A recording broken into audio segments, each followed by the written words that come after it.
प्रथम मैं तथागत बुद्ध और बाबा साहिब को नमन करती हूँ। श्रद्धे बनते डॉक्टर करुणा श्री राहुल और भिक्खु संघ को वंदामि। सभी धर्म बंधुओं को मेरा नमो बुद्धाय, जय भीम। जैसे कि आज का विषय है, अंधविश्वास से मुक्ति से ही श्रेष्ठ जीवन संभव है। मतलब जितनी देर तक अंधविश्वास से मुक्ति नहीं होती तो हम श्रेष्ठ जीवन जो है उसकी ओर बढ़ नहीं सकते। अंधविश्वास जो है एक बहुत बड़ा जो है एक खाई है हमारे सफलता के बीच में। तो विश्वास क्या है? विश्वास एक शब्द ही नहीं, ये एक ऐसी नींव है जिस पर हमारा जो जीवन है वो टिका हुआ होता है। जैसे हमारे विश्वास होते हैं, जैसे हमारी सोच होती है, वैसे ही हमारा जो जीवन है वो बन जाता है।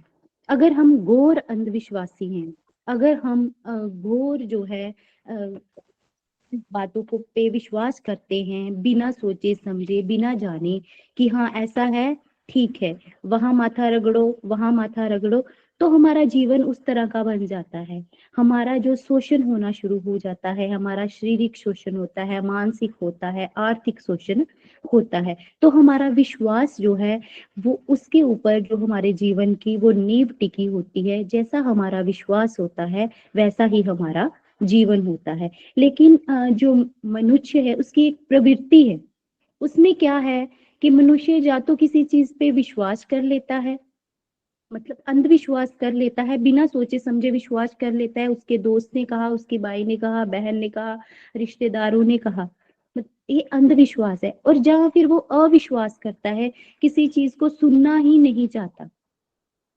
हम भी आम जीवन में देखते हैं कि हम अगर किसी के साथ धर्म की बात या किसी और विषय के बारे में बात करते हैं तो लोग सुनना ही नहीं चाहते। नहीं नहीं, सुनने से पहले ही नहीं, हम ऐसे हैं, हम वैसे हैं, हमारे में ऐसा करते हैं, वैसा करते हैं। भाव कि जो हमारी प्रवृत्ति है, या तो अविश्वास और या अंधविश्वास, हम बस दो ही कार्य करते हैं।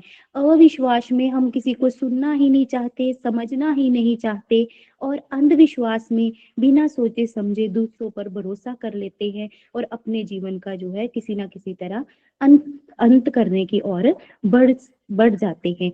अविश्वास, जब हम अविश्वास कर अविश्वसनीय होते हैं, किसी पे हमको भरोसा ही नहीं है, तो हमारे दिमाग में एक असुरक्षा का भाव बना रहता है उस व्यक्ति के प्रति, उस जगह के प्रति, उस विचारधारा के प्रति, कि पता नहीं इसमें क्या है जिससे मेरा नुकसान हो सकता है। तो ये दोनों ही, जैसे मैंने बताया कि दोनों परिस्थितियां घातक हैं। अंधविश्वास तो आक्रोश को जन्म देता है।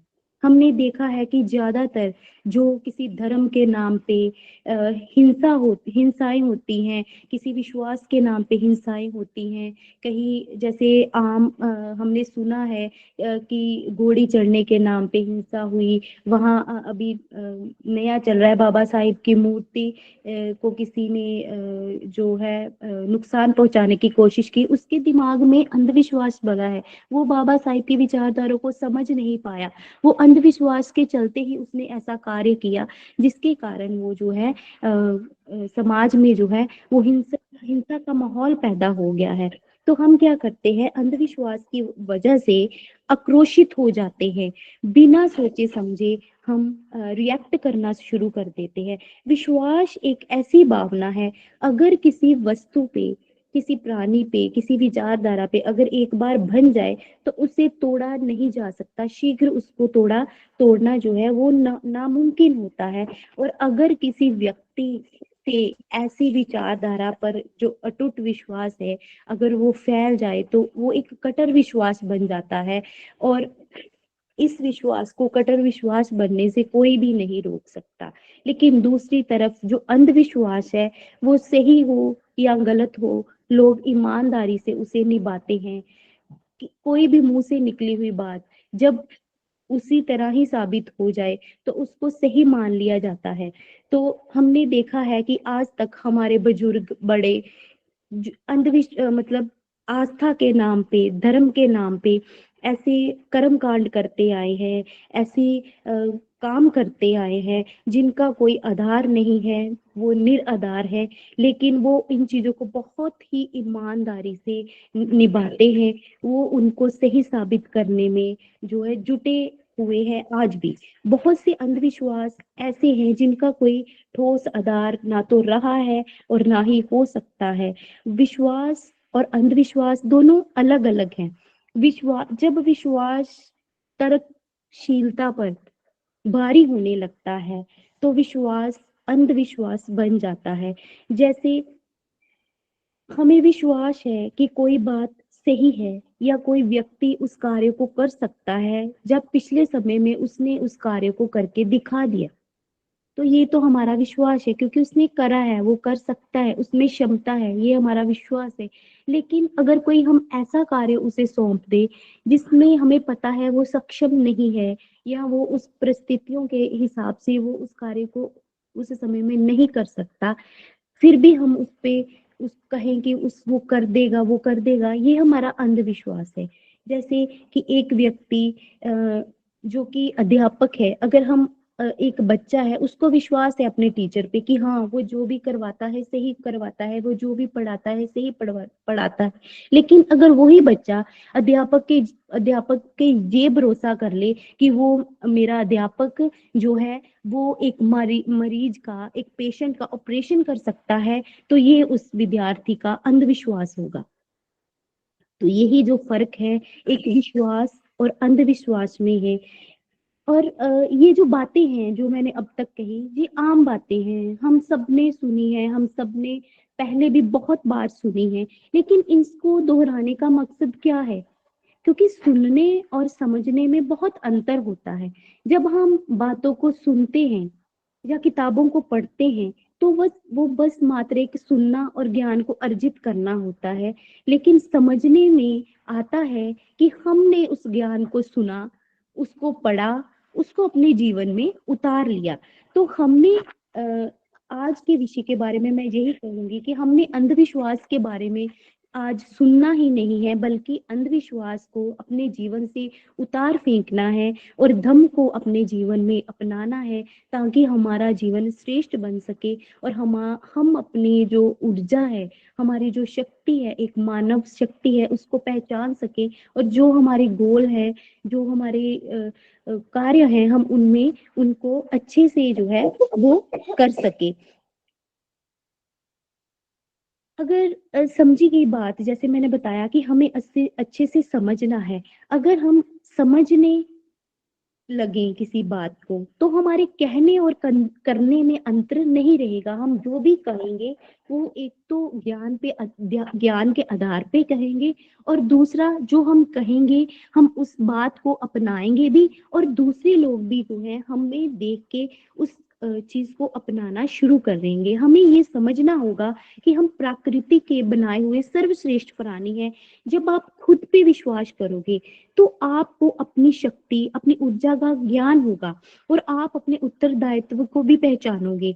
तो जो भी आपने लक्ष्य प्राप्त करने हैं वो असहज ही आप जो है वो प्राप्त कर सकोगे। लेकिन आज भी इतने वर्षों बाद जब कभी भी मनुष्य का जो है निर्माण हुआ होगा, तब से लेके आज तक जब समझ आई होगी तो बहुत सारे अंधविश्वास है। मैं जहां तक अगर पीछे जाऊं अपनी दादी के समय और दादी के पहले पीछे भी, तो बहुत से अंधविश्वास हैं जैसे हम किताबों में पढ़ते हैं। उनसे पहले तो बहुत ही ज्यादा जो है अंधविश्वास फैले हुए थे यहाँ पे कि हमारा जो है जीना तक दुश्वार था। जिंदा औरतों को, बच्चों को जो है धर्म के नाम पे जलाया जाता था, बलियां तक दी जाती थी, चाहे वो जानवर थे, चाहे वो मनुष्य थे। परंतु इतना समय गुजरने के बाद भी हम आज भी जो है जन्म मरण में, स्वर्ग नरक में, मृत्यु में, इन सब चीजों में उलझे हुए हैं, कर्म कांडों में उलझे हुए हैं। हमने स्वर्ग के लालच में स्वर्ग के लालच में, अगले जीवन को सुधारने के लालच में अपनी आर्थिक शक्ति, अपनी मानसिकता, अपनी शारीरिक शक्ति, अपनी संस्कृति आदि सबको दांव पे लगा रखा है। प्रत्येक व्यक्ति, पशु, हम मतलब कितनी छोटी सी बात है, बहुत आसान से समझ सकते हैं, हम भी समझ सकते हैं, हमारे बच्चे भी समझ सकते हैं, हम उनको समझा भी सकते हैं कि प्रत्येक व्यक्ति, पशु, पक्षी, पौधे, इन सबके जनन की और इनके उत्पन्न होने की एक विशेष प्रक्रिया है। एक माँ बच्चे को जन्म देती है, एक जानवर में फीमेल जो है वो अपने बच्चे को जन्म देती है, एक पौधा एक बीज से पनपता है, जहाँ फिर वो अपने किसी और पार्ट से जब उसको काट के अलग जगह लगाया जाता है तो एक नया पौधा उगता है। एक ये बहुत ही सरल बात है, इसमें कोई दो राय नहीं। लेकिन फिर भी हम किसी विशेष काल्पनिक व्यक्ति का जन्म एक अलग ही प्रक्रिया से आज भी मान रहे हैं, और एक अंधविश्वास आज से नहीं, पता नहीं कब से चला आ रहा है। और एक ऐसा व्यक्ति जिसका अजीब बेस है, अजीब उसका आकार है, अजीब उसका वेशभूषा भूषा जो है वो अजीब है, लेकिन हम उस पे विश्वास कर रहे हैं कि वो हमारी मनोकामनाएं पूरी पूरी करेगा। हम पढ़े लिखे हैं, हम साइंस के युग में रह रहे हैं, हम एआई के जमाने में रह रहे हैं, लेकिन हम वो अलग तरह तरह से जो काल्पनिक व्यक्ति का जन्म हुआ है, आज भी आंखें मूंद कर उसकी पूजा कर रहे हैं। अगर ऐसी कोई भी प्रक्रिया रही हुई होती, अगर किसी कोई विशेष प्रक्रिया रही हुई होती जिसके द्वारा इस विशेष काल्पनिक देव देवता जिन्हें हमने नाम दिया है उनका जन्म हुआ होता, तो जरूर ही आज तक कोई ना कोई साइंटिस्ट इसकी खोज कर चुका होता और हमें पता होता। लेकिन कितनी अजीब बात है, अगर अगर मैं खुद से क्वेश्चन करूं या आपसे क्वेश्चन करूं कि अगर आपके घर कोई ऐसी औलाद पैदा हो जाए, जब मैं ही एक ऐसे बच्चे को जन्म दूं जिसकी चार बाजू हैं, जहाँ दो दो टांगों की बजाय चार टांगे हैं, जहाँ उसके तीन सर हैं, या उसका फेस लंबी नाक है या लंबे कान है, क्या उस चीज को आप एक्सेप्ट करोगे? या मेरे साथ वाले, मेरे घर वाले, मतलब इस अजीब तरह के जो बच्चा पैदा हुआ है, जो चाहे उसको मैंने ही जन्म दिया है, तो वो मेरे लिए उस चीज को एक्सेप्ट करना बहुत मुश्किल होगा। और साइंस ने इतनी ज्यादा तरक्की कर ली है कि वो पैदा होने से पहले ही डॉक्टर्स मुझे बता देंगे कि ये जो है नॉर्मल बच्चा नहीं है, तो इसको पैदा करना जो है सही नहीं है, तो मैं उसको कभी भी पैदा नहीं करूंगी। तो इसी तरह चाहे वो अंधविश्वासी लोग हैं ना, वो भी ऐसे बच्चे को एक्सेप्ट नहीं करेंगे। हमने आम देखा है कि अगर कोई बच्चा थोड़ा काला है ना, तो भी कुछ औरतें कह रहे हैं ये काला है, पता नहीं किस पे गया है, इसके परिवार वाले तो गोरे हैं, नाक लंबी हो, कद छोटा हो, हम उस पे टीका टिप्पणी करते हैं। तो फिर भी हम ऐसे अजीब प्रक्रिया से पैदा हुए अ, अजीब वेश वाले एक काल्पनिक चरित्र को क्यों पूजते हैं? क्यों हमने इसको एक्सेप्ट कर रखा है? ये एक क्वेश्चन हम सबको खुद को करना चाहिए। ये तो अविश्वास फैलाया गया है, अंधविश्वास फैलाया गया है, और इस तरह से फैलाया गया है, ये किन लोगों ने फैलाया है? ये उन लोगों ने फैलाया है जिन्होंने इस अंधविश्वास के नाम पे बड़ी बड़ी दुकानें खोल रखी हैं। वो निरंतर नए नए लुभावने अंधविश्वास फैलाते हैं, और हम आंखें बंद करें, अपने पैसे लेकर के, अपने बच्चों को लेकर के, मिठाइयाँ फल आदि, मतलब हम सब कुछ निशावर करने वहां पे दौड़े भागे चले जाते हैं कि हमारी ये बात पूरी हो जाए किसी तरह से, हमारे बुजुर्गों को खाना पहुंच जाए, चाहे हमने उनको जीते जी घर पे पानी तक ना पूछा हो। तो ये वो लुभावने जो मैं कहूंगी दुकानदार हैं, ये अंधविश्वास उन्होंने फैला रखे हैं। जैसे कि अब तक चला आ रहा था, हमारी अंधविश्वास कि हमारा जो अंधविश्वास है कि हमारी मनोकामना की पूर्ति केवल किसी विशेष देवस्थान पर ही पूरी होगी, विशेष मूर्ति के सामने माथा टेकने से ही होगी, किसी पेड़ नदी नाले की पूजा करने से ही होगी। अगर हम ये मानते हैं कि इन सब चीजों से हमारी जो समस्याएं हैं वो हल हो जाएंगी, तो ये बहुत ही निंदनीय बात है कि हम पढ़े लिखे होने के बावजूद भी ऐसे अंधविश्वासों पर जो है अपने जीवन को अभी तक टिकाए बैठे हैं। हमने अपने जीवन की नींव जो है इन चीजों पे रखी हुई है, और इन सबकी वजह से ही हमारा जो है मानसिक शोषण हो रहा है। हम मानसिक रूप से जो है इतने प्रबल नहीं है कि हम अपना निर्णय खुद ले सकें। हम छोटी छोटी बातों पे कहते हैं जो होगा देखा जाएगा, जो ऊपर वाले की मर्जी, ऊपर कुछ नहीं है। हमारा सांस्कृतिक शोषण, हमारी संस्कृति का हमने शोषण करवा लिया है। हमारी जो संस्कृति थी, हमारी तथागत बुद्धा से लेके अब तक के जो हमारे महापुरुषों ने हमें सिखाया, हम उनमें से कुछ भी ऐसे बहुत सारे लोग हैं जो जिनको पता ही नहीं है कि हमारे महापुरुष कौन है और उनको हमने कैसे उनको ग्रेटिट्यूड करना है, कैसे उनका जो ऋण है वो चुकाना है। हमारा स्वास्थ्य भी जो है वो अच्छे ही नहीं रहा, क्योंकि जो मैंने देखा है बहुत से लोग घरों में खाने के लिए अन्न नहीं है, पैसे नहीं है, लेकिन 500-600 रुपए दिहाड़ी लगा के आते हैं, लेकिन शाम को देसी घी जो है वो किसी मिट्टी की बनाई हुई मूर्ति के आगे दिए में जला देते हैं और उसको भोग लगाने में वो जो खर्च कर देते हैं, जब कुछ पाठ पूजा में खर्च कर देते हैं, जिससे हमें पूरा पोषण नहीं मिल पाता। हमें जो है एक अच्छा भोजन करना चाहिए, फल लेने चाहिए, सब्जियां लेनी चाहिए, लेकिन हमारे पास इतने पैसे बचते नहीं है कि हम वो पैसा खुद पे खर्च कर सके, जिससे हमारा स्वास्थ्य जो है वो दिनों दिन बिगड़ता जा रहा है। आज के समय में हम देखें तो बहुत से ग्रस्त जो है उनके संतान नहीं है। मतलब ये बहुत कॉमन प्रॉब्लम आ रही है। आप देखोगे कि 10 में से जो 6 या 5 जो औरतें ऐसी हैं कि जो बच्चे को जन्म नहीं दे पाई अपनी शादी के 2 साल के बाद भी। तो इसका कारण क्या है? इसका कारण वो औरत खुद नहीं है या उसके पति नहीं है। ये जो हम खाना खा रहे हैं, फ्रूट खा रहे हैं, सब्जियां खा रहे हैं, दालें खा रहे हैं, पानी पी रहे हैं, ये सब इन्वायरमेंटल चेंजेस की वजह से है। हमारा पानी, खाना सब दूषित हो चुका है पेस्टिसाइड्स की वजह से। तो हम इन सब चीजों को एक्सेप्ट नहीं कर पा रहे, क्योंकि हमारी सोच जो है वो बहुत ही सुकड़ी हुई सोच है। वो मतलब कि रूढ़िवादी सोच है।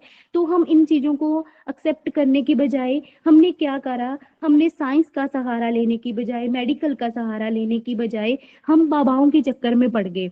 तो जब भी कोई औरत देखती है कि साल हो गया, 6 महीने हो गए, तो वो दूसरी महिलाओं से पूछती है कि तेरी बहू के घर खुशखबरी है, कुछ क्या है क्या नहीं है। अगर उसको वो बोलती है कि नहीं है, तो वो कहती है हाँ मैं उधर बाबा है उधर चलो, इधर बाबा है इधर चलो।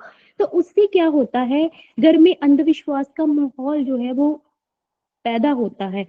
और इसके साथ साथ ही हमारा आर्थिक, मानसिक, शारीरिक शोषण कुछ जगहों पे औरतों का शारीरिक शोषण भी करते हैं। ये जो दुकानदार बैठे हुए हैं जो अंधविश्वास फैलाते हैं और जो इन सब चीजों, जादू टोने टोटके का जो सब कर्मकांड करते हैं, तो उन सब चीजों से हमारे मोहल्ले वाले, हम हमारे आस पड़ोसी भी परेशान होते हैं। वो मैं एक उदाहरण दूंगी। जैसे मान लो कि कोई औरत है, तो उसके बच्चा नहीं हो रहा, तो उसको उसके मायके वाले या किसी ने बोल दिया कि ऐसे ऐसे करके यहाँ जहाँ जा तो हो जाएगा। तो वो चली जाती है, वहां से कुछ सामान लेके आ जाती है, तो वो घर पे जैसे किसी ने कहा वैसे करती है। तो अगर उसने चोरी चुपके करा है, वो अगर घर पे कुछ की जाई है, अगर दूसरा व्यक्ति उसे देख लेता है, उसे नहीं पता कि ये हमारे घर की महिला ही उस चीज को घर पे लेके आई है, तो वो शोर मचाएगा कि ये क्या हुआ, ये किसने कर दिया। तो वो कहीं ना कहीं वो महिला उसको ये बताने की बजाय कि मैंने ही ये सब करा है, अपनी गलती को छुपाने की बजाय वो भी शोर करना शुरू कर देती है कि हाँ ये पता नहीं कौन कर गया, ये पड़ोसियों ने करा होगा, ये तुम्हारे रिश्तेदारों ने करा होगा, ये सासू माँ ने करा होगा, ननद ने करा होगा। तो वो जो हमारे घरेलू रिश्ते हैं वो भी बिगड़ जाते हैं। और अगर हम आस पड़ोस वालों का नाम लेते हैं तो उनके साथ भी तकरार का माहौल पैदा हो जाता है, और उल्टा वो भी इस चक्कर में पड़ जाते हैं कि अगर इसने मेरे पे कुछ कर दिया है तो मुझे भी किसी बाबा के पास जाना चाहिए। तो इन सब चीजों से जो है हमारा आसपास का सारा जो है माहौल वो बिगड़ रहा है। और कई बार तो ऐसा होता है कि बच्चे शरारत शरारत में इधर उधर कुछ सामान कर देते हैं, तो उन चीजों को लेके भी छोटी सोच होने की वजह से, रूढ़िवादी सोच होने की वजह से, अंधविश्वासी होने की वजह से वो महिलाएं उस सामान को देख के, जैसे कोई बच्चा है उसने खाने वाला कुछ सामान घर से लेके गया, उसका खाने का मन नहीं कहा, उसने किसी के दरवाजे के आगे रख दिया और वो खेलने लग गया। तो कोई ऐसी महिला है जो इस बात को नहीं समझना चाहती, तो उसने देखा कि मेरे घर के आगे में ये खाने का सामान कौन छोड़ गया, हाय हाय किसने क्या कर दिया, गाली गलौज करना शुरू कर देती है। तो ऐसे में आपको एक बात बताऊंगी कि हमारे पड़ोस में ना एक बच्चा था, 3 साल का था मात्र। उसने कहीं टीवी में देखा या पता नहीं कहाँ, उसने देखा कि जब कोई मर जाता है तो उसको उठा के ऐसे ऐसे ले जाते हैं, उस पे पुष्प अर्पित करते हैं और वो अगरबत्ती जलाते हैं। तो वो खेल रहा था, उसने देखा एक छोटी सी चींटी मरी मरी पड़ी है। तो उसने ना ऐसे उठाया उसको, और एक और बच्चे के साथ वो दूसरे पड़ोसियों के गेट के पास गया, वहां रख के उस पे एक ईंट रख दी और वहां पे अगरबत्ती जला दी। तो वो अगरबत्ती जला के खेल के चला गया अंदर। तो जब वो दूसरी पड़ोस वाली बाहर आई तो उसने देखा, तो उसने शोर करना शुरू कर दिया और गालियां निकालनी शुरू कर दी, हाय हाय ये किसने करा। तो सब लोग इकट्ठा हो गए, उसमें मैं भी थी।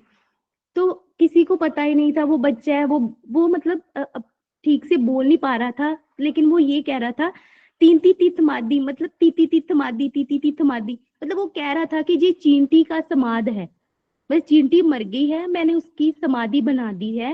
लेकिन वो अच्छे से बोल नहीं पा रहा था, वो बार बार माथे पे ऐसे कर करके बोल रहा था, मम्मा ती तीत मादी, ती तीत मादी। लेकिन वो औरत और बाकी सब उस बात को समझ ही नहीं पा रहे थे। मतलब ये है अंधविश्वास की कहानी कि एक छोटे से बच्चे ने अनजाने ही कुछ कर दिया, लेकिन हमने वो बात को झगड़े में बदल लिया। आधुनिक समय में एआई के चलते मनुष्य को तर्कशील होना चाहिए था, अंधविश्वासों से असहज ही दूर हो जाना चाहिए था।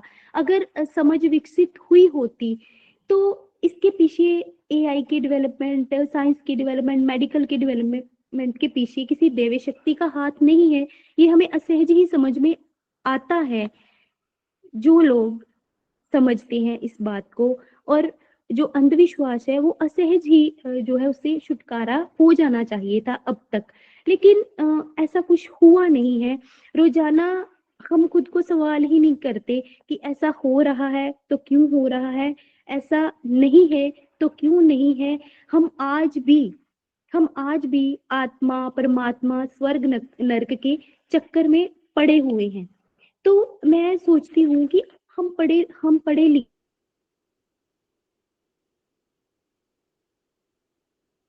जो अलग जो अदर सोशल मीडिया है उन पे देखते हैं, टीवी में, मतलब सब समझते हैं, लैंग्वेज को समझते हैं, तो फिर भी हम अंधविश्वास से बाहर नहीं आ पाए। तो जो हमारे बुजुर्ग हैं उनका क्या हाल हुआ होगा उस समय में, जब वो पढ़े लिखे नहीं थे, भोले भाले थे। तो उनको ये मनुवादियों ने यकीनन ही अंधविश्वास के दम पर ही लूटा था, अंधविश्वास के दम पे ही उनको परमात्मा और दैवी शक्ति का जो है सहारा लेके फंसाया था। और उनको इस तरह से फंसाया था कि उनके मुंह के आगे जो है एक लोटा था और पीठ के पीछे एक झाड़ू था। वो इतने मासूम थे, उनकी उस समय वो तर्कशील करने की शक्ति उनमें थी ही नहीं कि वो अंधविश्वास में जकड़े हुए एक पानी जिस पे सबका अधिकार है, एक प्रकृति की देन है, उस पर भी अपना अधिकार जो है वो ना ले पाए और प्यासे तक मर गए, धर्म के नाम पे जाने गंवा दी। और बहुत से जो हमारे लोग थे, बहुजन लोग थे, उन्होंने बलियां तक दे दी, अपनी बहू बेटियों को जिंदा सती के नाम पे जला दिया। और यहाँ तक कि अपनी कवारी बहू बेटियों को, अपनी कुंवारी बेटियों को इन मनुवादियों के हाथ दे दिया करते थे कि ये नीच जाती है, इसकी शुद्धि होगी शादी से पहले। मतलब ऐसे अंधविश्वास में कैसे हमारे बुजुर्ग जिए होंगे, हम अच्छे से समझ सकते हैं। उनका दुख हम जो है वो असहज ही महसूस कर सकते हैं। इन अंधविश्वासों के कारण ही बुजुर्गों ने खुद को, मतलब हमारे बुजुर्गों ने इन अंधविश्वासों के कारण उनकी इतनी शक्ति नहीं थी, जिसके कारण उन्होंने असहज ही मान लिया कि वाकई में वो किसी अनकहे देवता के पैरों से ही पैदा हुए हैं। उनमें ये नीच भावना जो है, मतलब असहज ही आ गई अंधविश्वास के कारण। आज भी हम क्या है, हम बराबर की फीस देते हैं प्राइवेट स्कूल्स में, हम जब बस में सफर करते हैं तो बराबर का किराया देते हैं, रेलवे में सफर करते हैं, हवाई जहाज में सफर करते हैं, कोई मेडिकल फैसिलिटी, कोई सर्विसेज का यूज करते हैं, बराबर का जो है हम अदा करते हैं, जो जितना भी रकम अदा करना होता है। लेकिन फिर भी हमें ऐसी और अछूत के नाम पे जो है निमन होने का एहसास करवाया जाता है। तो ये अंधविश्वास ही है ना। तो जब हमें नीचे ऐसी अछूत होने का एहसास करवाया जाता है तो हमारा मनोबल गिर जाता है, और हमारा गिरा हुआ मनोबल फिर एक अंधविश्वास को ही जन्म देता है कि हम नीचे हैं, हाँ वाकई में हम नीचे हैं, हम मान लेते हैं। तो वो जो हमारा अंधविश्वास है वो इतना परिपक्व हो चुका है कि हम उस अंधविश्वास से बाहर निकलने की हिम्मत ही नहीं जुटा पाए। बाबा साहिब ज्योतिराव फूले, माता सावित्रीबाई फूले और हमारे जो अन्य बहुजन महापुरुष हैं, इन सब ने अंधविश्वास, विश्वास, अविश्वास इसमें अंतर को समझा है। इसीलिए तो उस समय की जो व्यवस्था थी, उस समय के जो मनुवादी व्यवस्था थी, उसका विरोध किया है, उसका विरोध किया इन्होंने। बाबा साहिब ने ऐसे ही नहीं पानी के लिए आंदोलन किया, उन्होंने उस चीज को समझा कि कैसे हमारे बुजुर्ग पानी को तरस रहे हैं, कैसे हमारे बुजुर्ग खाने को तरस रहे हैं, कैसे बिना वो ट्रीटमेंट के अपनी जानें गंवा रहे हैं। तो उन्होंने, बाबा साहिब ने अपने परिवार की परवाह ना करते हुए हमें शिक्षा का अधिकार लेके दिया, स्वास्थ्य का हमारे स्वास्थ्य पे ध्यान दिया, हमें वोट का अधिकार लेके दिया। हमें ये अधिकार किस लिए लेके दिए? ये इसलिए लेके दिए ताकि असहज ही हम अंधविश्वासों से बाहर निकले। जो मेन है शिक्षा का अधिकार, शिक्षा अधिकार इसीलिए मिला कि हम शिक्षित हों, हम पढ़ सके, हम आगे बढ़ सके और अंधविश्वास से बाहर निकल सके।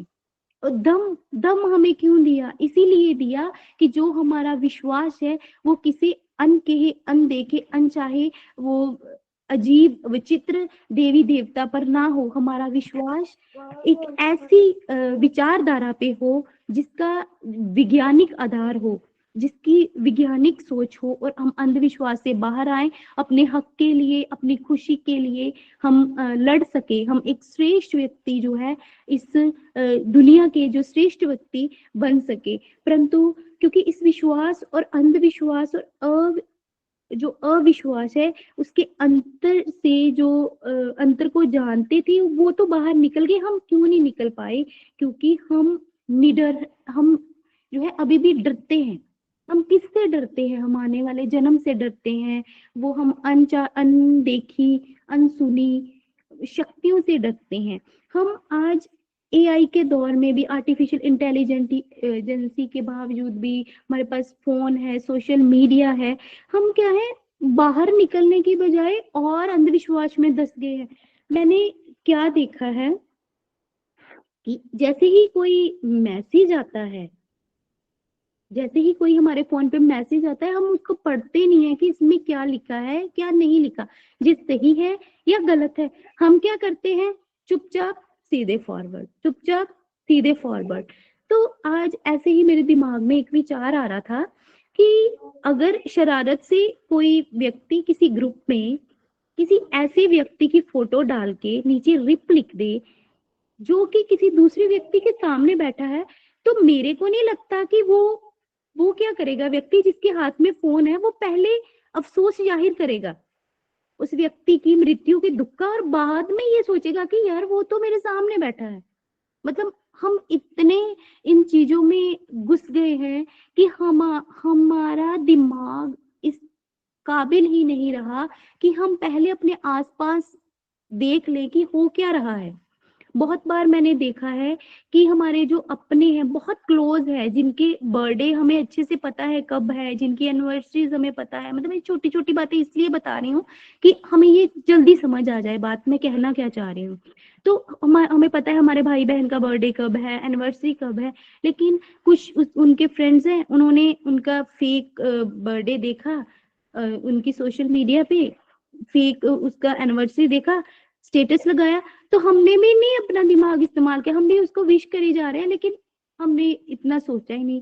तो अगर हम ये छोटी छोटी बातें नहीं सोच रहे तो ये अंधविश्वास जिसको बहुत तरीके से बना के उन लोगों ने, वो दुकानदारों ने हमारे सामने प्रेजेंट किया है कि हम अपना सब कुछ गवा दें उनके पीछे, तो उसको समझ पाना तो मुश्किल नहीं है हमारे लिए।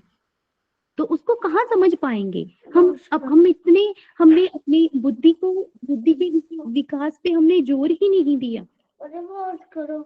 लेकिन जैसे जैसे मतलब समय बीतता जा रहा है, तो जो हमारे बच्चे हैं वो भी इन अंधविश्वासों को वैसे ही फॉलो करते जा रहे हैं जैसे वो हमें उनको फॉलो करते हुए देखते हैं। जो धार्मिक लोग हैं उनके बच्चे सुबह उठते हैं, नमन करते हैं, जो है पंचशील करते हैं और बाकी के कार्य करते हैं। और लेकिन जो अदर जो है विश्वास वाले लोग हैं उनके बच्चे वैसे ही करते हैं।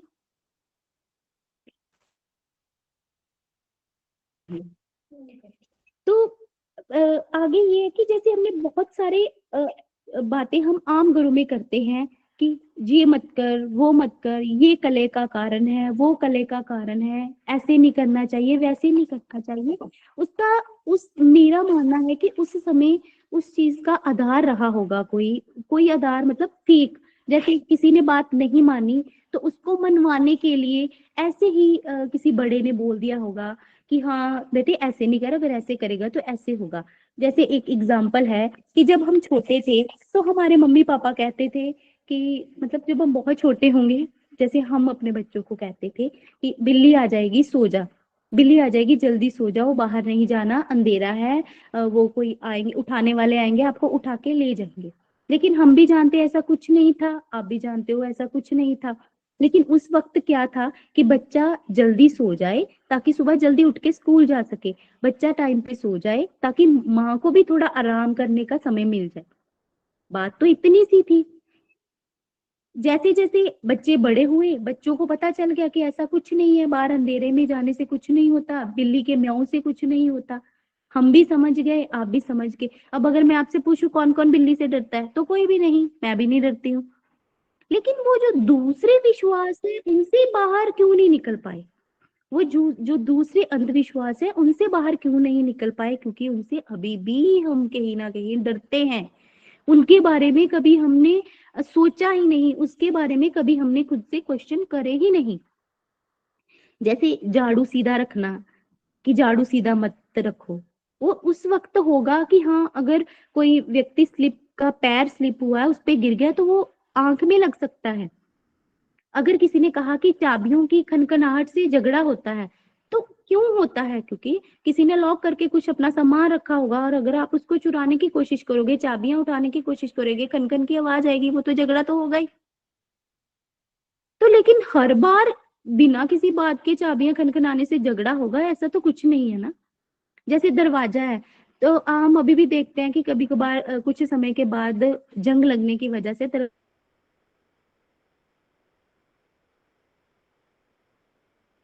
वो क्या है कि जब भी कोई आया, चलो उधर तेल डालो, उधर तेल डालो, उनको गृह प्रवेश करवाओ।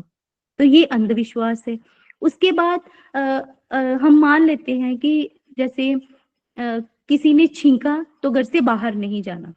जब कभी ये ऐसा कुछ हुआ होगा, मेरे विचार अनुसार कोई व्यक्ति बीमार हुआ होगा, तो किसी ने जाना होगा तो वो रुक गया होगा कि मैं इसकी देखभाल के लिए रुक जाता हूँ। तो हमने हमने बिना सोचे समझे उसको विश्वास बना लिया, उस पर विश्वास कर लिया, तो वो अंधविश्वास बन गया। लेकिन अब अगर ऐसा आप करो तो ये बेवकूफी की बात है अगर हम ऐसा करें।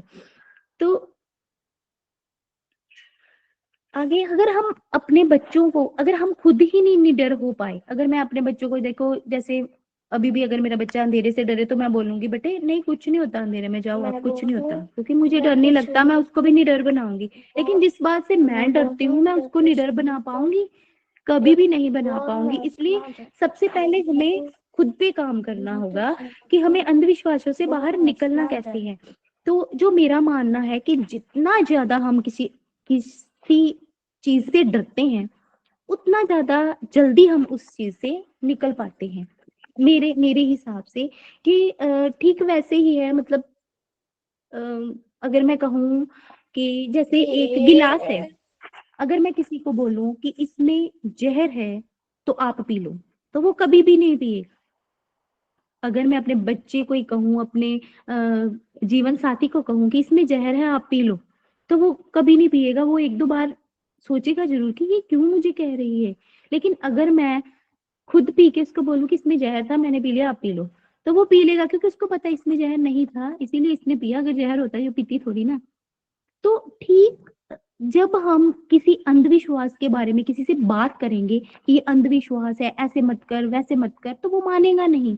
लेकिन जब हम खुद उसको छोड़ देंगे, तो यकीनन ही वो भी उसको छोड़ने का प्रयास करेगा। वो आपकी तरफ देख के वो प्रोत्साहित होगा। वो जरूर ही आपकी बातों पे, आपकी बातों से, आपकी जो अंधविश्वास को जो बताने के तरीके हैं कि ये अंधविश्वास है, या जैसे आपने अंधविश्वासों को अपने जीवन से दूर किया है, वो कहीं ना कहीं आपसे उन अंधविश्वासों को दूर करने की सीख लेके उन्हें भी दूर करने की कोशिश करेगा।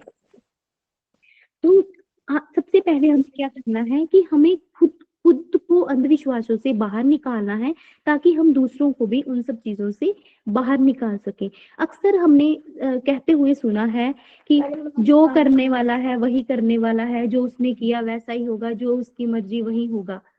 लेकिन फिर भी हम कर्म कांडों में उलझे हैं, क्योंकि हम खुद कंफ्यूज हैं।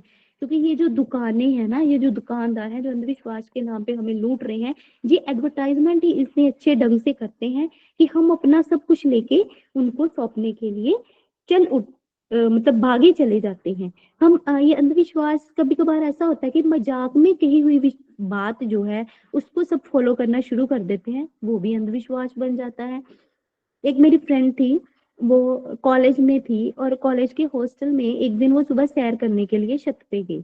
वहां एक गधा आवाज लगा रहा था। तो उसके दिमाग में ना ऐसे ही एक उसने सोचा कि मैं अपने दूसरी फ्रेंड्स के साथ मजाक करती हूँ। तो एक दूसरी फ्रेंड आई, तो उसने कहा कि तेरे बाल छोटे हैं, तो जब ये गधा आवाज करेगा तू अपने बाल खींचने शुरू कर देना, तो तेरे जो बाल हैं वो लंबे हो जाएंगे। तो उसने वैसा ही कर दिया। उसके बाद जैसे जैसे बाकी गर्ल्स भी छत पे आती गई, तो सबने अपने बाल खींचने शुरू कर दिए। गधा आवाज करता था, वो सभी अपने बाल खींचना शुरू कर देती थी कि हमारे बाल लंबे हो जाए। कभी ऐसा होता है? ऐसा तो होता नहीं है, लेकिन उसने वापिस आके बताया। मतलब कभी कभार मजाक में किसी ने बात कह दी है, हम उसको भी मतलब उस पर भी विश्वास कर लेते हैं, क्योंकि अंधा है ना विश्वास। अगर हम उसको तर्कशील सोचते समझते कि ऐसा क्यों होगा, तो फिर कभी भी हम उन चीजों पे विश्वास नहीं करते। तो अब हमें क्या करना है इन अंधविश्वासों से बाहर निकलने के लिए? इसके अलावा भी बहुत सारे अंधविश्वास है, अगर मैं बात करूंगी तो समय जो है वो बहुत हो जाएगा। तो अगर मैं बात करूं कि अ, आपके साथ भी ऐसा बहुत बार हुआ होगा, मेरे साथ भी हुआ है कि कभी कभार होता है कि हम सच्चे होते हैं, लेकिन फिर भी हम झूठे साबित कर दिए जाते हैं। क्यों? क्योंकि जो झूठे लोग हैं, जो झूठ के समर्थक हैं, उस समय ज्यादा होते हैं, लेकिन सच को छुपाया नहीं जाता, कभी ना कभी वो सामने आता ही है। ठीक इसी तरह अंधविश्वास और जो है विश्वास का संबंध है। अंधविश्वास चाहे जितना मर्जी फैला हुआ हो, जब हम किसी व्यक्ति को तर्क के आधार पे उस अंधविश्वास के ना होने के बारे में बताएंगे, तो वो यकीनन ही कभी ना कभी वो उस व्यक्ति उस बात को मानेगा। तो हमें खुद पे विश्वास करते हुए, खुद पे भरोसा करते हुए, अपनी ऊर्जा को समझते हुए, अपनी शक्ति को जानते हुए करना क्या है? हमें अपने साथ साथ अपने समाज को भी इन सब कुरीतियों से, इन अंधविश्वासों से बाहर निकालने का प्रयास करना है। तो उनमें से सबसे पहला प्रयास ये है कि जैसे ट्यूसडे, थर्सडे या किसी और दिन कहा जाता है कि हमें नहाना नहीं, हमें बाल नहीं धोना है, कपड़े नहीं धोना है, तो आपको उससे उलट करना है। आप करके दिखाए। अगर आप नहा के बाल बांधते हो तो उस दिन खुले छोड़े, ताकि कोई आपको क्वेश्चन करे कि आपने क्यों खुला छोड़ा है, आपने आज बाल क्यों नहाए, तो आप बताओ कि हमारे धर्म में ऐसा नहीं है, ये अंधविश्वास है, बाल नहाने से कुछ नहीं होता। अगर आदमी नहा सकते हैं तो एक औरत क्यों नहीं नहा सकती? इसी तरह कटिंग करवाना है, हजामत करवाना है, आप उस दिन जरूर करवाएं जिस दिन मना करा गया हो, लेकिन उसके लिए पहले आपको खुद पर विश्वास होना जो है बहुत जरूरी है। और अगर कोई अंधविश्वास ऐसा है जिसका उस समय पे कोई ना कोई कारण रहा होगा, तो आप अवश्य उस कारण को लोगों तक पहुंचाएं। जैसे कि अमावस्या को आज भी लोग घर के आगे दिए जलाते हैं, उस समय तो कारण रहा था कि अंधेरा था, बिजली नहीं थी, लाइट नहीं थी, लेकिन आज लाइट है, आज क्या जरूरत है इन सब कामों को करने की। तो अगर कोई व्यक्ति किसी जगह पर उसका विशेष मतलब मान्यता है कि मेरी वहां जाके मनोकामना पूर्ण होती है, तो आप उसको समझाएं कि ऐसा नहीं है। अगर तू सिर्फ उस जगह पे ही जाएगा, लेकिन उस काम के संपूर्ण होने के लिए जो प्रयास है अगर वो नहीं करेगा, तो तू कभी भी उस कार्य को संपन्न नहीं कर पाएगा, या तेरा वो कार्य कभी भी संपन्न हो नहीं पाएगा। इसके अलावा दूसरे लोगों की बातें अच्छे से सुने कि वो आपको कहना क्या चाहते हैं, उसके बाद उनका विश्लेषण करें, उनको बताएं कि ये अंधविश्वास क्यों पैदा हुआ है। जैसे एक हमारे ये जो मैं आपको इसलिए ये बात बता रही हूँ कि अगर आपके दिमाग में भी कोई ऐसा अंधविश्वास है तो आप उससे निकल जाएं। एक हमारे उधर जगह है, उस पे लोग आते हैं जाते हैं, चढ़ावा चढ़ाते हैं, और वो हमारे नॉन है। तो हमने उनसे पूछा कि सच में यहाँ पे कुछ है, तो उन्होंने कहा कि लोग आते हैं, माथा टेकते हैं और चले जाते हैं, जिसकी कामना पूरी हो जाती है वो दोबारा आते हैं, जिनकी नहीं होती वो नहीं आते, और कामना उनकी ही पूरी होती है जो उसके लिए प्रयास करते हैं। और ये इन बातों से समझ आ जाती है कि ऐसा किसी जगह में, किसी व्यक्ति विशेष में कुछ नहीं होता। प्रत्येक के दिन प्रैक्टिस करें, आप प्रैक्टिस करें कि कौन से नए विचार हैं, कौन उनका आधार क्या है, वो लोगों को बताएं, अपने बच्चों को बताएं। इस विषय में जो जो लगे कि सही है, उन लोगों से बात करें। और सबसे ज्यादा अंधविश्वास होने का कारण महिला और पुरुष का अंतर है। और इस बात को जरूर जो है इस बात को साझा करें कि महिला और पुरुष में जो भेद है उसको कम करने की कोशिश करें, खत्म करने की कोशिश करें। धम्म में ऐसा कुछ नहीं है, धम्म में सभी मानव एक समान है, चाहे वो महिला है चाहे वो पुरुष है। इस भेद को धम्म ने मिटा दिया है। ये बात जो है आप आम जन तक जरूर पहुंचाएं, क्योंकि जो है अंधविश्वास से आपका मनोबल जो है वो कम होता है, जो हमारी ऊर्जा है वो सही जगह पे नहीं लगती, हम कर्म कांडों में और उलझ जाते हैं, हमारा आत्मा परमात्मा पे भरोसा जो है और बढ़ जाता है। तो इन चीजों को जो है दूर जरूर करने की कोशिश करें। अपने नैरो माइंडेड जो हम हो जाते हैं अंधविश्वासों से, उनको दूर करने के लिए अपने बच्चों को साइंटिफिक जो है प्रैक्टिकल एक्सपेरिमेंट्स करके दिखाएं कि ये ऐसा होता है, क्यों नहीं होता। तो सबसे विशेष इसमें सबसे जो महत्वपूर्ण है वो बाबा साहिब का दिया हुआ धम्म का मार्ग है। अपने बच्चों को, आस पड़ोस को धम्म का मार्ग जो है उसकी तरफ जो है करें, ताकि वो अंधविश्वास से बाहर निकल सके। तो ये एक वैज्ञानिक धम्म है, ये वैज्ञानिक सिद्धांत पे आधारित धम्म है। जब हम बुद्धा एंड हिज धम्मा के तीसरे खंड के चौथे भाग के आठों जो अध्याय हैं उनका अध्ययन करते हैं, तो हम अंधविश्वासों से मुक्ति कर श्रेष्ठ जीवन का निर्माण करने का कार्य करते हैं। मैं फिर से बताना चाहूंगी कि तीसरे खंड के चौथे भाग के जो आठों अध्याय हैं, विषय हैं, जब हम उनको पढ़ेंगे अच्छे से, तो हम यकीनन ही अंधविश्वासों से बाहर निकल आएंगे। इनमें मैं थोड़ा थोड़ा सा बताऊंगी, समय काफी हो गया है। जैसे सबसे पहला है परा प्रकृति में विश्वास। भाव तथागत कहते हैं कि प्रत्येक घटना, कोई भी घटना है, उसके पीछे या तो कोई मानवीय कारण होता है, और या फिर प्रकृति का नियम वो प्रकृति के नियम का परिणाम होता है। भाव जब भी कोई चेंजेस आते हैं, उनके पीछे या तो किसी मानव ने प्रयास किया होता है, जहाँ प्रकृति का कोई नियम होता है, जैसे कि वर्षा का आना, भूचाल का आना, तेज हवाओं का आना, गर्मी का आना, सर्दी का आना। इसके अलावा और कुछ नहीं होता। दूसरे में तथागत कहते हैं संसार किसने बनाया? ईश्वर ने। भाव तथागत इसमें ईश्वर के होने को नकारते हैं। तथागत ने कभी भी ईश्वर को स्वीकार नहीं किया, क्योंकि ईश्वर को कभी ना किसी ने देखा है, ना कभी किसी ने सुना है। और जो हमारी सृष्टि है, जो ये संसार है, इसका विकास हुआ है, निर्माण नहीं हुआ। मैं फिर से दोहराऊंगी, इसका विकास हुआ है, निर्माण नहीं हुआ। जैसे कि साइंस ने भी स्पष्ट कहा है कि जो भी संसार में जितनी भी पृथ्वी पे जो है चीजें हैं, वस्तुएं हैं, चाहे वो सॉलिड, लिक्विड, गैस, किसी भी अवस्था में है, हम सिर्फ उनका रूप बदल सकते हैं, भाव उनको रूपांतरित कर सकते हैं। हम किसी भी चीज को पैदा नहीं कर सकते नए से, और ना ही पूरी तरह से खत्म कर सकते हैं। अगर किसी कागज को जलाते हैं तो राख बच जाता है, अगर पानी को जमाते बर्फ बन जाता है, बर्फ को पिघलाते पानी बन जाता है, गर्म करते भाप बन जाता है। अगर हम चाहे कि उसको पूरी तरह से खत्म कर दे तो हम कभी भी खत्म नहीं कर सकते। तो तथागत ने भी यही कहा है कि संसार का जो है विकास हुआ है, निर्माण नहीं हुआ। क्योंकि ये ब्रह्मांड ऐसी चीज है जिसमें कुछ भी निर्मित नहीं किया जा सकता, बस उसका विकास और विनाश ही होता है। बस वस्तुओं का रूपांतरित ही होता है। तो मैंने भी जब मैं भंते से सर्वप्रथम मिली तो बाकी लोगों से भी मैं अक्सर एक ही क्वेश्चन करती थी पहले, कि भूत होता है, भगवान होते हैं, तो आप बताएं इस बारे में। तो भंते जी ने बहुत जब हम पहली बार भंते जी को गुरदासपुर विहार में मिले तो उन्होंने बहुत सरलता से कहा कि देखो, क्वेश्चन आंसर सेशन था तो उन्होंने बताया कि अगर भगवान के होने या ना होने से आपको क्या फर्क पड़ता है। अगर भगवान है तो आपका कौन सा कार्य सिद्ध हो जाएगा, अगर नहीं है तो कौन सा कार्य रुक जाएगा।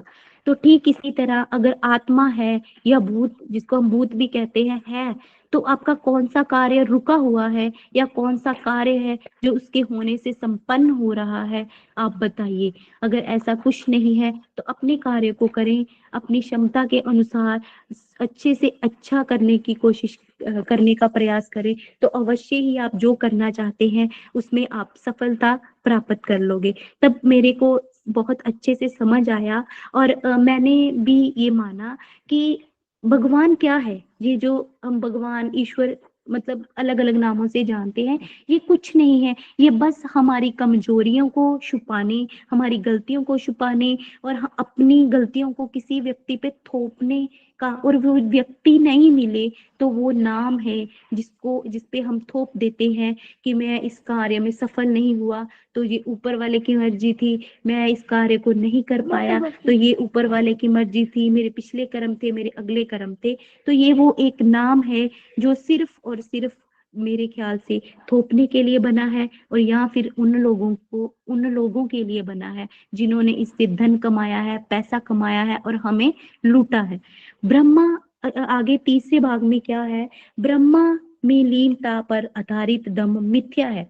इसमें तथागत कहते हैं कि प्रमाण दो तरह के होते हैं, रिजल्ट्स दो तरह के होते हैं, या तो प्रत्यक्ष होते हैं या फिर अनुमान होता है। वह किसी भी चीज को अगर जिसे हमने देखा नहीं है, सुना नहीं है, किसी ने आके कहा नहीं है, हम उनसे मिले नहीं है, तो उसे मान रहे हैं, तो दम ऐसे मिथ्या पे आधारित बिल्कुल भी नहीं है। आत्मा में विश्वास आगे नंबर 4 पे है, आत्मा पे में विश्वास दम नहीं है। तो इसमें तथागत कहते हैं कि जो मनुष्य है वो चेतना है, जब तक चेतना है मनुष्य जीवित है, जब चेतना खत्म हो जाती है तो मनुष्य मृत घोषित कर दिया जाता है। तो चेतना ही मनुष्य का अस्तित्व है, इसके अलावा कोई आत्मा का अस्तित्व नहीं है। तो इससे स्पष्ट हो जाता है कि ये जो हम आत्मा पे विश्वास करके उसको पूजने में लगे हैं, अपने अगले जन्म पिछले जन्म के कार्यों को, अपने पितृ को जो है दाना पानी देने में लगे हैं, ये सब व्यर्थ की बातें हैं। उसके बाद 5वें पे आता है बलि यज्ञ में विश्वास नहीं। इसमें जैसे पंचशील में पानातिपाता वेरमणि सिक्खापदम समादयामी, हम प्राणी हिंसा ना करने का जो है शील ग्रहण करते हैं। तो धम्म में प्राणी की हिंसा को नकारा गया है। तो ऐसा कोई भी कार्य जिसमें किसी जीव की हत्या हो या किसी जीव पे हिंसा हो, तो ऐसे ऐसे काम जो है वो धम्म उनको नहीं मानता है। निराधार आगे 6ठा नंबर है, निराधार कल्पना पर आधारित विश्वास दम नहीं है। मैं क्या हूँ कहाँ से आया हूँ, मेरे कितने जन्म हैं, अगले जन्म में क्या बनूंगा क्या नहीं बनूंगा, कहाँ जाऊंगा, कहाँ से आया हूँ, क्या करने आया हूँ, क्या करना था। तो ऐसी जिस जो बेसलेस चीजें हैं, इनका धम्म में कोई स्थान नहीं है, और धम्म में भी नहीं है, और अगर हम आम देखें और इन सब चीजों का कोई मतलब ही नहीं है। अगर नंबर 7 पे है, दम पुस्तकों का अध्ययन मात्र नहीं है। इसमें तथागत कहते हैं कि जब हम किसी ज्ञान को अर्जित करते हैं, भाव सुनने समझने में अंतर को समझ लेते हैं, विचारधारा को हम खुद ब खुद अच्छी विचारधाराओं को आगे ले जाते हैं। तथागत कहते हैं पुस्तकों के पढ़ने से, ज्ञान एकत्रित करने से कुछ नहीं होगा, जितनी देर हमने उस चीज को अपने जीवन में अपनाया नहीं है, हमने उसका आचरण नहीं किया। तो ये ठीक वैसे ही है जैसे साइंटिस्ट है, उन्होंने अलग अलग खोजें कर रखी हैं, अलग अलग चीजों का प्रमाण दिया है, लेकिन खुद वो अंधविश्वासी है, तो ऐसा नहीं हो सकता ना। अगर वो खुद अंधविश्वासी है, इट मीन जो उन्होंने खोजे, जो उन्होंने परीक्षण किए वो गलत है। तो इसीलिए तथागत कहते हैं कि जो हम ज्ञान अर्जित करते हैं, अगर हम उसको जीवन में उसका आचरण नहीं करते, तो ये सही बात नहीं है। तो धम्म में ऐसी बात नहीं है। अगर आप धम्म में आते हो तो आप आचरण करो, तो यकीनन ही आपका जीवन श्रेष्ठ होगा। तो 8वें नंबर पे है, धम्म ग्रंथों को गलती की संभावना से परे मानना धम्म नहीं है। इसमें तथागत कहते हैं कि प्रत्येक के वस्तु का परीक्षण और पुनः परीक्षण होना चाहिए। ये नहीं है कि जो धम्म ग्रंथों में लिख दिया, जो कह दिया, वो सही है, या आप इसलिए मान लो कि तुम्हें सुनने में आई है, या इसलिए किसी बात को मान लो कि परंपरा से प्राप्त हुई है, या इसलिए मान लो कि कोई खास व्यक्ति उसका समर्थक है, या इसलिए मान लो कि किसी आचार्य ने कही है, या जो सही प्रतीत हुई है, इसके विचार है। समय के अनुसार, परिस्थिति के अनुसार जो हर एक बात है वो बदल सकती है। समय और परिस्थिति के अनुसार उस पे तर्क और वितर्क करके देखे, अगर वो सही लगे तो उसको एक्सेप्ट करे, अगर नहीं लगे तो उसको रिजेक्ट करे। जब तुम स्वयं के अनुभव से ही ये जान लोगे कि कोई बात निंदनीय है, जो सही नहीं है, किसी को कष्ट दे सकती है, किसी को पीड़ा दे सकती है, तो आप उन बातों का त्याग कर सकते हो, और वो बातें जो आपको लगे कि किसी को प्रसन्नता प्रदान कर रही है, किसी का कल्याण कर रही है, उससे किसी के जीवन में जो है श्रेष्ठता आ रही है, किसी का अपार हो रहा है किसी का, तो आप उन चीजों को यकीनन ही अपनाओ, और दूसरों को अपनाने के लिए प्रेरित भी कर सकते हो। इस तरह धम्म हमें अंधविश्वास से मुक्ति दिलाने में जो है सहायक होता है। इस प्रकार तथागत का जो सब 2600 वर्ष पूर्वक उनकी जो देशनाएं हैं, जो अंधविश्वास को नकारती हैं, जो आत्मा परमात्मा को नकारती हैं, जो बेसलेस हमारे विचारों को निकारती हैं, हमें उनको अच्छे से समझना होगा। और मैं अंत में यही कहूंगी कि हम, जैसे मैंने शुरू में बताया, विश्वास, अविश्वास और अंधविश्वास में आप भी फर्क को समझे। आप भी, हमारे महापुरुषों ने जो अंधविश्वास के सामने डटे हैं, जैसे श्री गुरु रविदास महाराज, श्री गुरु कबीर दास महाराज और अन्य संत, बाबा साहिब, माता सावित्रीबाई फूले, तो हमारे महापुरुषों की कुर्बानियों को समझे। उन्होंने अंधविश्वासों को मिटाने के लिए कितना संघर्ष किया, उन्होंने हमारे लिए अपनी जानें तक कुर्बान कर दी, लेकिन हम आज भी अंधविश्वास की पीड़ा में जकड़े हुए हैं। तो हमने इन सबको दूर करना है। यही हमारी उनको सच्ची जो है श्रद्धांजलि होगी, सच्चा नमन होगा। तो हमने, जैसे तथागत बुद्धा ने बताया अपने धम्म ग्रंथ में, उन आठों की आठों बातों पे ध्यान देना है, समझना है, ताकि हम खुद का भी कल्याण कर सके, हम दूसरों का भी कल्याण कर सके, हम अपने भाई बहनों का, बच्चों का, सबका कल्याण कर सके। हम तर्कशील बने, हम विवेकशील बने, दमक बने। ऐसी मैं जो है आपसे उम्मीद रखती हूँ। ऐसी मैं कामनाएं करती हूँ कि हम सब बहुत जल्द ही इन बातों को समझे, अंधविश्वासों को अपने जीवन से दूर भगाए, तर्कशीलता के आधार पर बातें करे, तर्कशीलता सबके जीवन का आधार बने, धम्म सबके जीवन का आधार बने। इन्हीं सभी मंगल कामनाओं के साथ मैं अपनी वाणी को विराम देती हूँ। आप सबका बहुत बहुत साधुवाद। नमो बुद्धाय, नमो बुद्धाय, नमो बुद्धाय। और मैंने भी बोला कुछ।